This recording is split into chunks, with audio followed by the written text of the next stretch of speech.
Me waiho mā ngā rotonga āiwi ke e whakahaere ngā penihana a te Māori. Koera te whakahoki a tētahi ratonga toko i te ora nui o te motu, ki te pūrongo e mea ana kāore he aki mo te hunga whai penihana, kia whakarere atu rā e rātou a rātou penihana mo te mahi. Anei te pūrongo a Kingi Kiriona.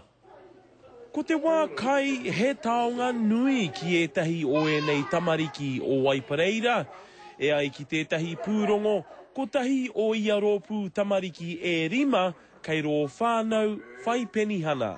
Tahi rau whitu te kau ngā tauko hipāke, e kei raro tanu te mātou e putu ana.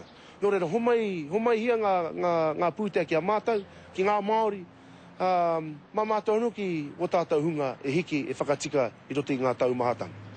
E ai kia rāwiri, ko te pūrongo a te uepu arotake penihana a te kāwanatanga, he tohu kua tai te wā, kia riro mā ngā ratonga toko i te ora Māori me ngā rūnanga Māori, ngā penihana a te iwi e whakahaere.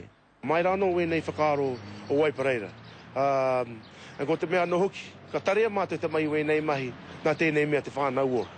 Ara mai te whānau ora, ka tarea mātou te mai wēnei mahi katoa.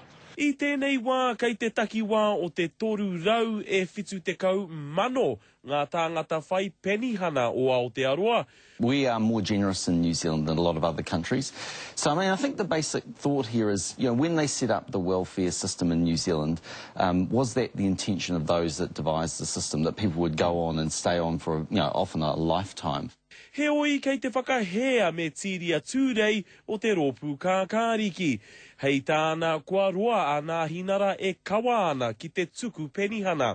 I whakapātu mātou ki te minita mō ngā take toko i te ora, ara a Paula Bennett. Engari, auare ake. Tētai kai arahi, e tautoko atu i a rātou, mai te tīmatanga, tainoa rā ki te mutunga. Tō te mea kare mātou hia kia noho mai rātou, ki roti o mātou rātonga, moa ke tonu atu. He tauira e noho pēr hei kāinga rua, kia whāngai hia i ngā uri whakatipu ki te tauira pai, ki te taro o te ora. Kingi Kiriona, te karere.